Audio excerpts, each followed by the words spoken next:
Athens around 500 BC was not the largest city, nor the wealthiest in the ancient world. Yet it was the place where an idea was born, one whose influence would stretch far beyond all borders and across time: democracy. While most surrounding societies were still ruled by kings or aristocratic elites, Athens began to pose an entirely new question. What would happen if ordinary citizens had the power to decide how they were governed? This was not merely a shift in political structure, but a turning point in how human beings understood power, responsibility, and their own role within society.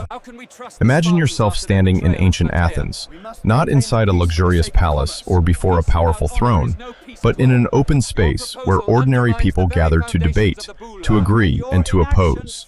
Here, power is not expressed through silence and distance, but through voices, participation, and collective decisions.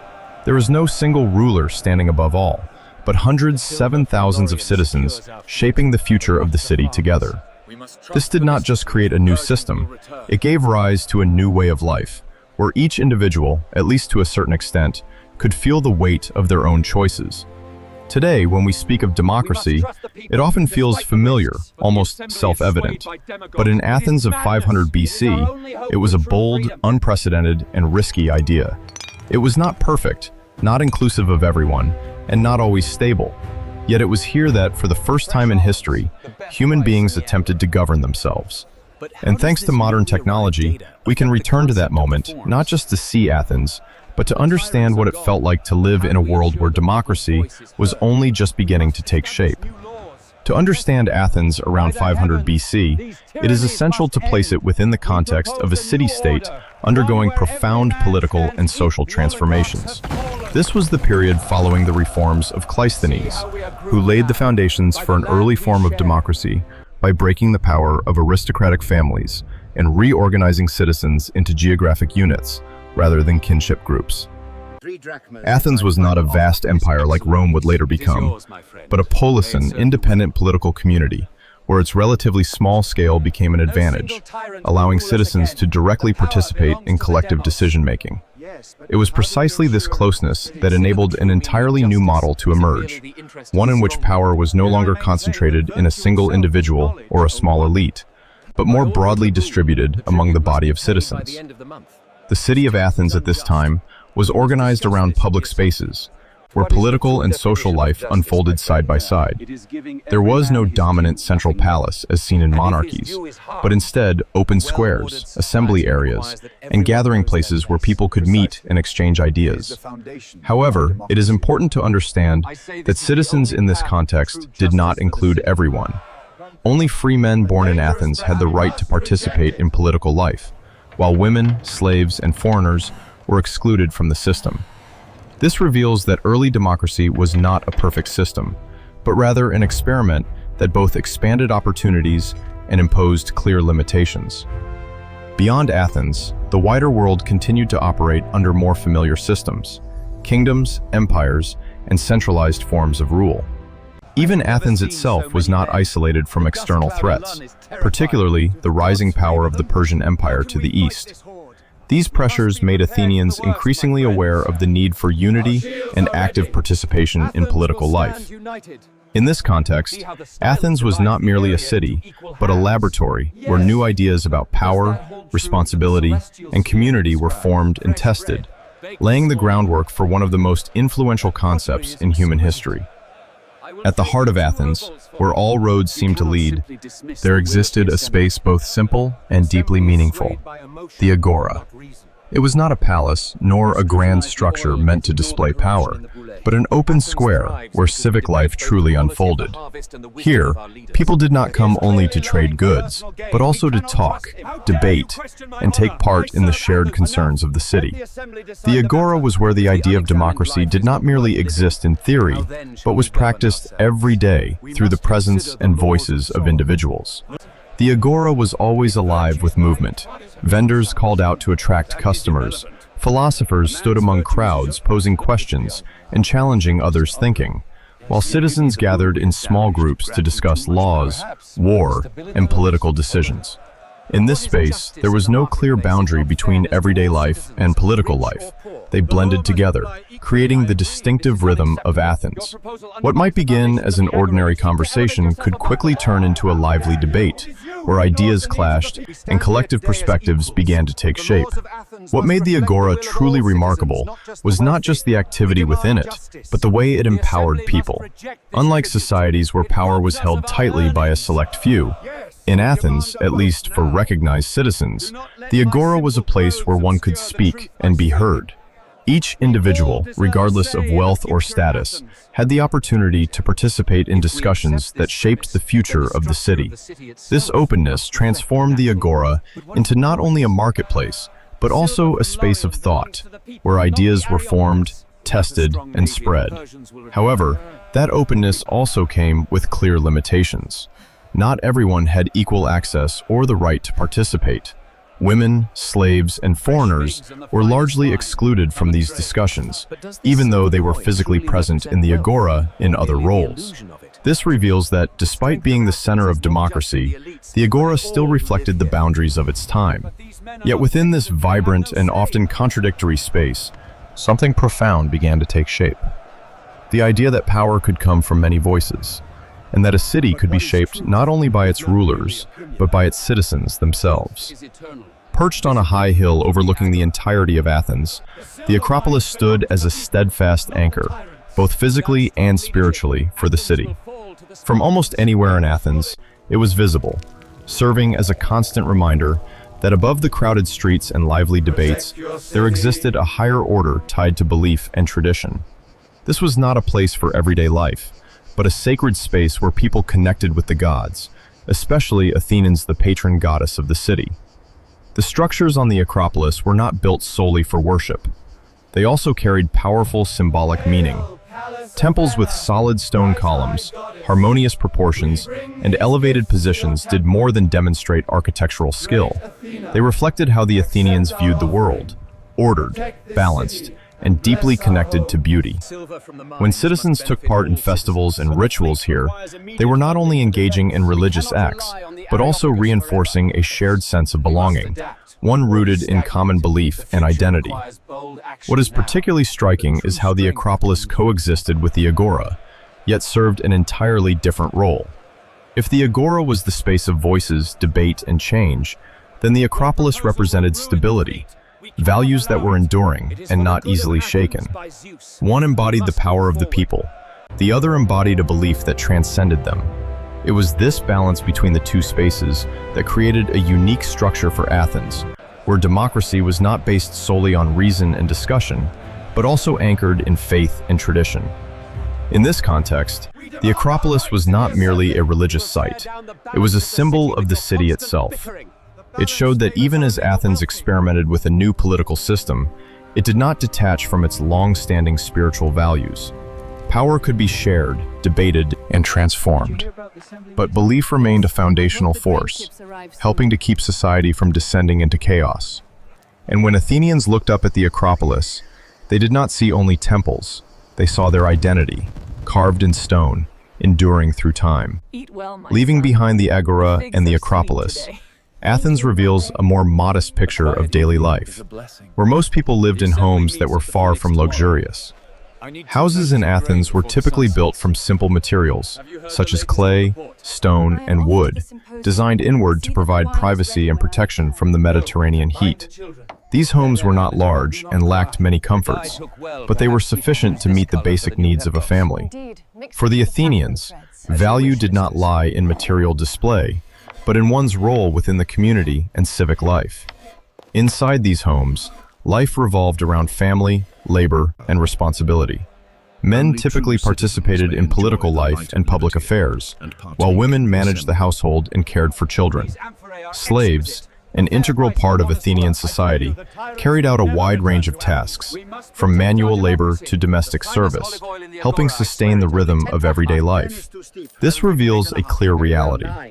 Although Athens is often seen as the cradle of democracy, the rights and benefits of that system were not distributed equally among all people. Out on the streets, life became more dynamic and somewhat chaotic.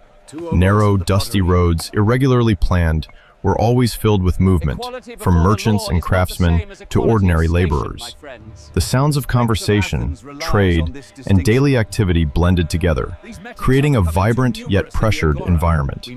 This was where real life unfolded, where people had to adapt to their surroundings in order to survive and thrive. In this context, one thing becomes clear. Democracy in Athens did not mean absolute equality. While some had the right to participate in important decisions, many others remained confined to limited roles. This created a contrast between ideal and reality, where an advanced political concept coexisted with clear inequalities in everyday life. To the southwest of Athens, not far from the city center, lay the port of Piraeus, serving as a gateway to the outside world. If Athens was where ideas and politics were formed, then Piraeus was what provided the resources to sustain all of it. From here, ships constantly came and went, carrying goods, people, and cultural influences from across the Mediterranean. Unlike the political atmosphere of the Agora, Piraeus moved at a faster, more practical pace, where everything revolved around exchange and connection. The goods flowing into Athens through this port were diverse, but the most prominent was olive oil, a signature product of Greek land, exported far and wide. Alongside it were finely decorated pottery, metals, wine, and many other crafted goods. These commodities not only brought economic prosperity, but also helped Athens build relationships with other city-states and civilizations. Trade, therefore, was not just a material exchange, but also an exchange of ideas, enriching the life of the city. More importantly, the role of the economy in sustaining democracy cannot be overlooked. A society can only maintain active civic participation when its citizens have the means to live, along with the time and resources to care about public affairs. The prosperity generated by trade enabled Athens to cultivate a class of citizens capable of engaging in political life. Without a stable supply from outside, without goods and resources to sustain the population, the debates in the Agora and collective decision-making would struggle to endure. Thus, when we look at Piraeus, we see not just a harbor, but the material foundation of an entire political system. Democracy cannot exist on ideas or ideals alone. It must be supported by a strong enough economy to sustain it. And through the connection between Athens and the wider world via Piraeus, we come to understand a fundamental truth. Without economic support, democracy cannot survive. What was taking place in Athens around 500 BC was not the result of a smooth or peaceful process, but the outcome of profound transformations that had unfolded over many years. Before the emergence of democracy, Athens had been dominated by aristocratic families, where power was concentrated in the hands of a few, and the majority of people had little to no voice. Discontent gradually built up, leading to internal conflicts and a growing need to reorganize society. It was in this context that the reforms of Cleisthenes emerged as a crucial turning point, as he restructured the political system, broke traditional power structures, and expanded the role of citizens in governing the state. However, this transition was neither simple nor entirely stable. Shifts in power were inevitably met with resistance, particularly from those who had previously held dominant positions. Conflicts between different interest groups persisted, creating a political environment filled with debate and, at times, tension. Democracy in Athens, therefore, was not a fully formed system from the beginning, but an ongoing process of experimentation, adjustment, and adaptation.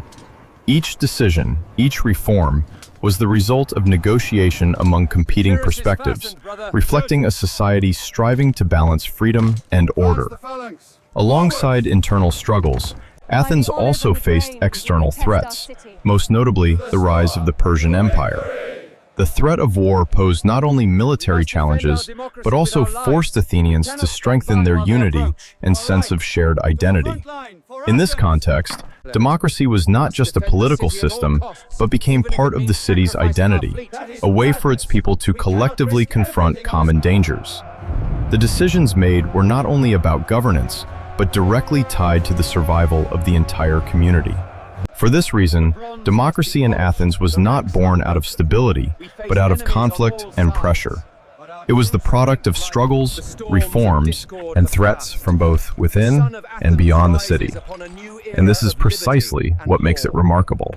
Not a perfect system from the outset, but a challenging process of formation, one in which human beings, for the first time, learned how to organize themselves and take responsibility for their own governance. In ancient Athens, religion was not separate from social or political life. Rather, it was a natural part of how people understood the world and their place within it. Athenians believed that the gods did not exist in some distant realm, but actively intervened in daily life, from weather and harvests to the outcomes of wars and important decisions. Deities such as Athena, Zeus, and Poseidon were not only objects of worship, but also symbols of the values and forces the community revered. For this reason, religious belief was not merely personal, but a powerful element that bound society together. Rituals and festivals played a central role in maintaining this connection. From sacrificial ceremonies at temples to major celebrations like the Panathenaea, citizens participated collectively in activities that expressed devotion and sought divine favor. These practices were not only acts of prayer, but also ways of affirming a shared identity and creating a sense of belonging to something larger. When thousands gathered for a festival, they were not just sharing a belief, they were reinforcing social unity and stability. What is particularly notable is that religion in Athens did not stand in opposition to rational thought or debate, elements closely tied to democracy. Instead, the two coexisted and complemented each other. While the Agora was a space where people used reason to discuss and make decisions, religious sites such as the Acropolis were where they sought meaning and validation from a higher order. Faith in the gods provided a spiritual foundation, ensuring that political decisions were not based solely on immediate interests, but also connected to enduring values. Thus, religion in Athens was not simply a system of belief, but an integral part of its social and political structure.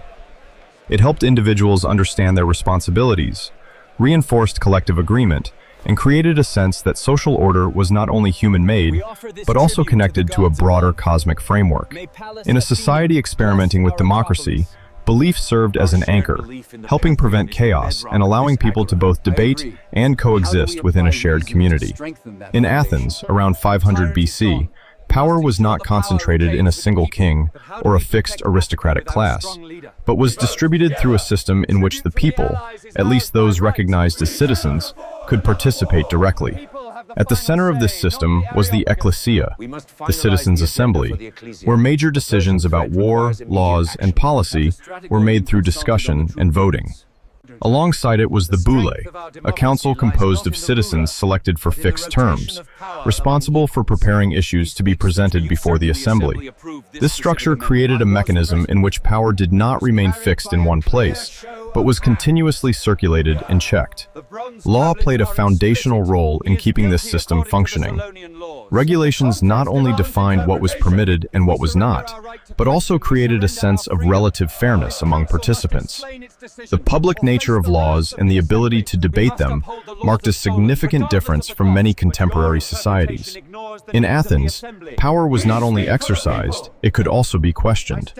This did not eliminate conflict entirely, but it provided a framework for resolving disputes without constant resort to violence. However, the distribution of power did not mean a lack of control. On the contrary, Athens developed various mechanisms to ensure that no individual or group could dominate for too long. One notable practice was ostracisma, the voting process used to exile individuals considered dangerous to the common order. This shows that democracy was not only about granting power, but also about limiting it when necessary. The balance between empowerment and control was a key factor in maintaining relative stability within the system. Even so, it is important to recognize that this system did not include everyone. Women, slaves, and foreigners were excluded from participating in these mechanisms of power, even though they remained part of society. This created a paradox. Athens was the birthplace of democracy, yet it drew clear boundaries around who could take part. It was precisely in this combination, expanding power to a select group, while tightly regulating the system, that Athens formed a unique model, where power was no longer the absolute privilege of a few, but had not yet become truly universal. When looking at Athens as the cradle of democracy, It is easy to be drawn into the image of a society where people had the right to speak and participate in collective decision-making. Yet, behind this progressive idea lay a far more complex reality, where freedom and exclusion coexisted side by side. For free male citizens born in Athens, democracy opened up a new space in which they could directly engage in political life, debating, voting, and influencing the future of the city. For the first time, power was no longer distant, but became part of everyday experience.